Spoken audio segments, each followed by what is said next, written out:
சின்ன மருமகள்ல அடுத்து என்ன நடக்க போகுதுன்னு வாங்க பார்க்கலாம். மெடிக்கல் கேம்ப் முடிஞ்சு ராசாங்கம் குடும்பத்தோட காட்டு பங்களாவுக்கு வர்றாங்க. வெளியில இருந்து அந்த பங்களாவை பார்க்கவே அவ்வளோ அழகா இருக்கு. உடனே தாமரை சொல்லுது, இந்த பங்களா பார்க்கவே சூப்பரா இருக்கு அப்படின்னு சொல்லிட்டு உள்ள வந்து பங்களாவை சுத்தி பார்க்குறாங்க. அவ்வளோ அழகா இருக்கு. உண்மையிலே இந்த பங்களா நல்லா இருக்கு அப்படின்னு சொல்லிட்டு அந்த பங்களாவை பற்றி பெருமையாக பேசிட்டு உட்காந்துருக்காங்க. அப்போ அங்கேருந்து வேலைக்காரர் ஒருத்தர் வர்றாரு. அவர் சொல்கிறாரு, அம்மா இங்கே பங்களா சூப்பராக இருக்கும், காட்டுக்குள்ளே இருக்குல்ல, எப்பயாவது ஒரு டைம் தானே உங்களை மாதிரி விஐபிகள்லாம் வந்து தங்குவாங்க, அது வரையும் இந்த பங்களா வந்து பூட்டி தான் கிடக்கும். ஆனால் ஒன்றுமா, பங்களா தான் பார்க்க நீட்டாக இருக்கும், ஆனால் இந்த பங்களாவை சுற்றி பாம்பு பூச்சி எல்லாமே இருக்கு அப்படின்னவும், என்ன சொல்றீங்கன்னு சொல்லிட்டு எல்லாம் சந்தோஷப்பட்டதெல்லாம் வாயை பிளந்துக்கிட்டு இருக்குங்க. ஆமாம்மா, இது காட்டுக்குள்ள இருக்கிறதுனால சுத்தி பாம்புகள் தெரியும், தேள் பூரா எல்லாமே தெரியும்.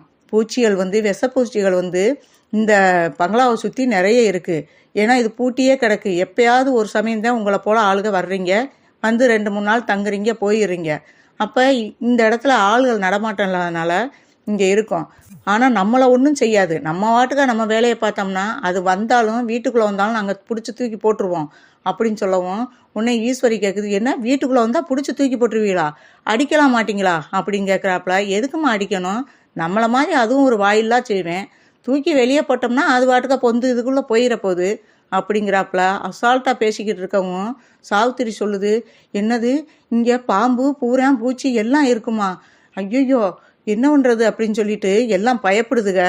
அதுக்கு முன்னாடி வரையிலையும் எனக்கு இந்த ரூம்பு உனக்கு இந்த ரூம்புன்னு சொல்லிக்கிட்டு இருந்ததுங்க. பாம்பு பூச்சினவும் எல்லாம் மிரண்டு போய் நம்ம எல்லாரும் ஒரு ரூம்புக்குள்ளே படுத்துக்கிருவோம், இவர் வேற பாம்பு பூச்சிங்கிறாரு அப்படின்னு சொல்லிட்டு இதுக்கு ஆளுக்கு ஆளு பயந்து சாகுதுங்க. அப்போத்தான் ஈஸ்வரிக்கு ஒரு யோசனை வருது, இதை ஏன் பயன்படுத்தக்கூடாது, பேசாமல் எப்படியும் சேது எல்லாருமே இங்கே வருவாங்க, நைட் ஆனதும் எப்படியும் இங்கே தான் வந்து தங்கணும், அப்போ நம்ம எப்படியாவது போஸ்ட் இந்த விஷயத்த சொல்லி உண்மையிலே விஷப்பாம்பை ஒன்றை கொண்டாந்து சேது படுத்துருக்க ரூமுக்குள்ளே விட சொல்லிடுவோம். சேதுவை போட்டு தள்ளிட்டாலே நம்மளுக்கு பாதி பிரச்சனை முடிஞ்சிடும். ஏன்னா சேது இருந்துக்கிட்டேன் இவரை ஒன்றுமே பண்ண முடியலை ராசாங்கத்தை அப்படின்னு சொல்லிட்டு ஈஸ்வரி ஒரு முடிவெடுக்குது.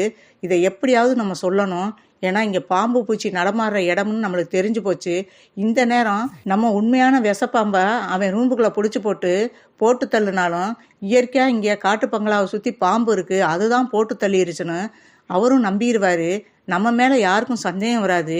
இவன் போயிட்டானா மற்ற பிரச்சனைலாம் ஈஸியாயிரும் அப்படின்ட்டு இது ஒரு முடிவெடுத்துட்டு உடனே போஸுக்கு போன போடுது ஈஸ்வரி போன் போட்டதும், என்ன பிரச்சனை, எதுக்கு இப்போ ஃபோன் பண்ண அப்படின்னு போஸ் கேட்குறாரு.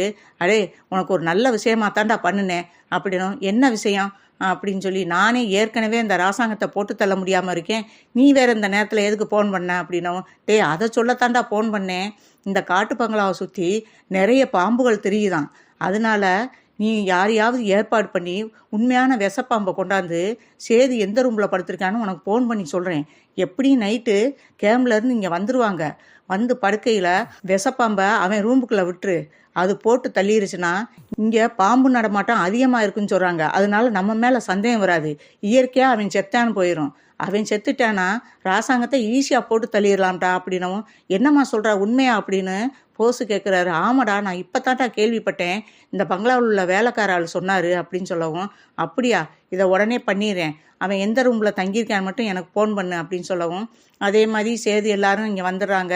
வந்துட்டு ஒரு ரூமில் படுத்துருக்காங்க. உடனே ஃபோன் பண்ணி சொல்லிடுறாங்க, இந்த ரூமில் தான் படுத்துருக்கான்னு சொல்லவும், சரி அப்படின்னு சொல்லிட்டு அந்த ரூமில் கொண்டாந்து பாம்பை விடுறதுக்கு போஸ் வர்றாரு. அப்போ தான் தமிழ் நல்லா தூங்கிக்கிட்டு இருக்காங்க, சேதும் தூங்கிக்கிட்டு இருக்காரு.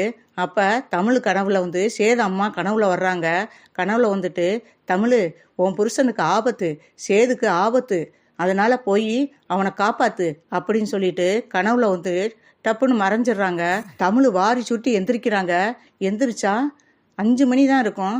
ஐயோ, பகல் கனவு பழிக்கும் சொல்லுவாங்களே, உண்மையிலே சேதுக்கு ஆபத்தா அப்படின்னு சொல்லிட்டு காலக்கனவு பழிக்கும் சொல்லுவாங்க, நம்ம எதுக்கும் போய் அவர் என்ன பண்ணுறாருன்னு பார்ப்போம் அப்படின்னு சொல்லிட்டு போகிறாங்க. அதுக்கு தோதா ஒரு பாம்பு அவர் காலுக்கிட்ட இருக்குது. அவங்க வேகமாக ரூமுக்குள்ளே வரவும் அந்த பாம்பு அவர் காலில் கொத்திடுது. முதல் உதவி பண்ணுறாங்க தமிழ் கத்துன சத்தத்தை கேட்டு தான் இவர் சேதே முழிச்சு பார்க்குறாரு. முழிச்சு பார்க்கையில் பாம்பு கொத்துனதும் வேகமாக லைட்டை போட்டதும் பாம்பும் வெளியே போயிடுது. அந்த நேரம் பார்த்து தமிழ் வேகமாக போய் பயப்படாதீங்க அப்படின்னு சொல்லிட்டு காலில் வேகமாக கட்டை போட்டு சேதுவை காப்பாற்ற போகிறாங்க தமிழ்.